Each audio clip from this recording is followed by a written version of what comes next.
Harry Potter and the Sorcerer's Stone, J.K. Rowling, Harry Potter.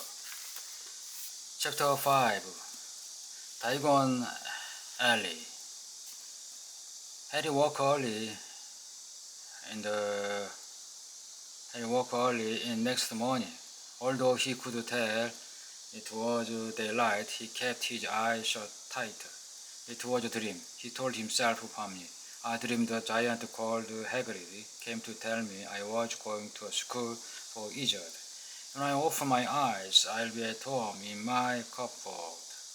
There was suddenly a loud tapping noise, and there's Aunt Petunia knocking on the door. Harry saw. His heart thinking, but he still didn't open his eyes. He had been such a good dream. Tap, tap, tap. All right, Harry mumbled. I'm getting up. He sat up, and Hagrid's heavy coat fell off him. The hut was full of sunlight. The storm was over. Hagrid himself was asleep on the collapsed sofa, and there was an owl lapping a claw on the window. A newspaper held in its beak.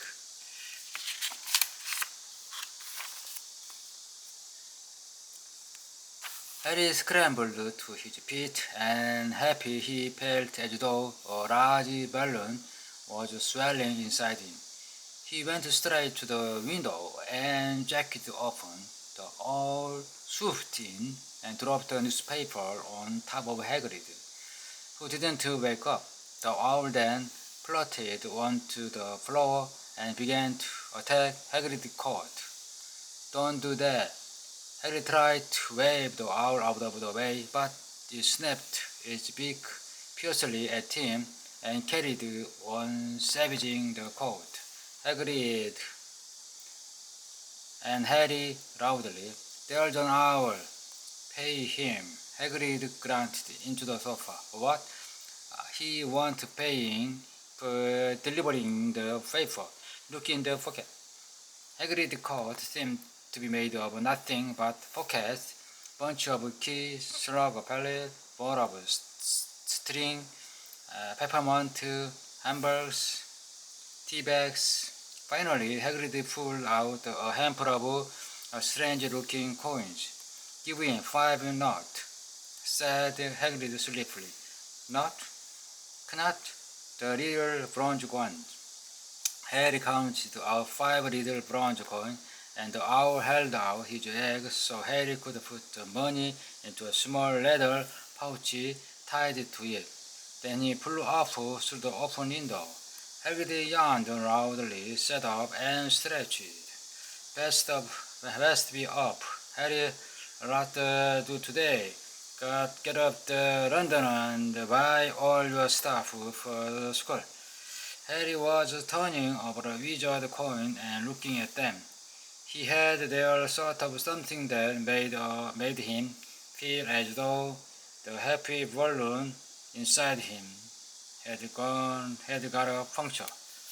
Hagrid, said Hagrid, who was pulling on his huge boots.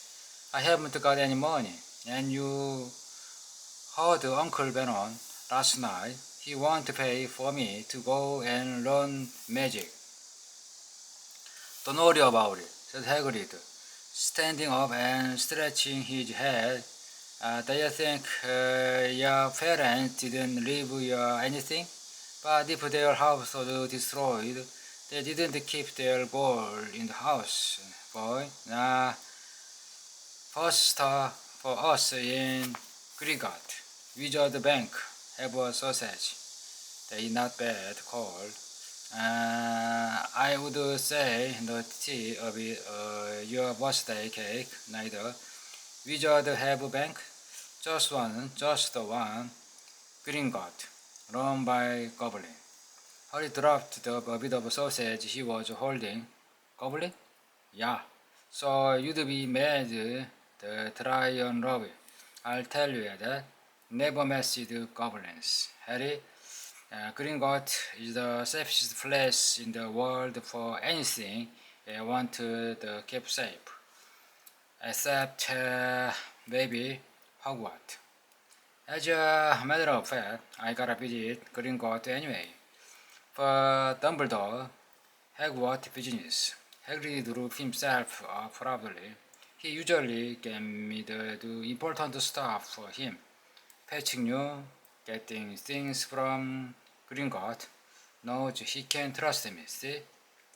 Got everything. Come on, then. Harry followed Hagrid out onto the loch. The sky was quite clear now. The sea gleamed in the sunlight. The boat Uncle Vernon had hired was still there, with a lot of water in the bottom after the storm. How did you get here? Harry asked, looking around for another boat. Flew, said Hagrid. Flew? Yeah, but we'll go back in this. Not suppose the use magic now. I've got ya. They settled down in the boat, Harry still staring at Hagrid, trying to imagine him fly. Seems the same the road, though, said Hagrid, giving Harry another of his sideways looks. If I was the speed things up a bit, would you mind not mentioning it's at Hogwarts?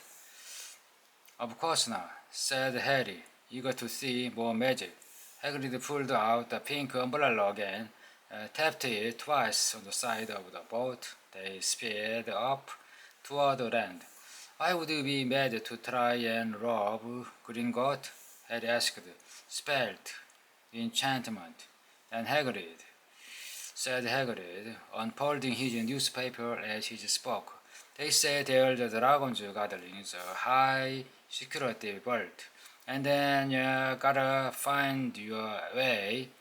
Gringotts is hundreds of miles under London. See, deep under the underground. You'd die for hunger trying to get out, even if you did manage to get your hands on some.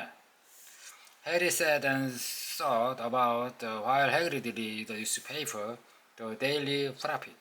Harry had learned from Uncle Vernon that people liked to left alone while they did this, but it was very different.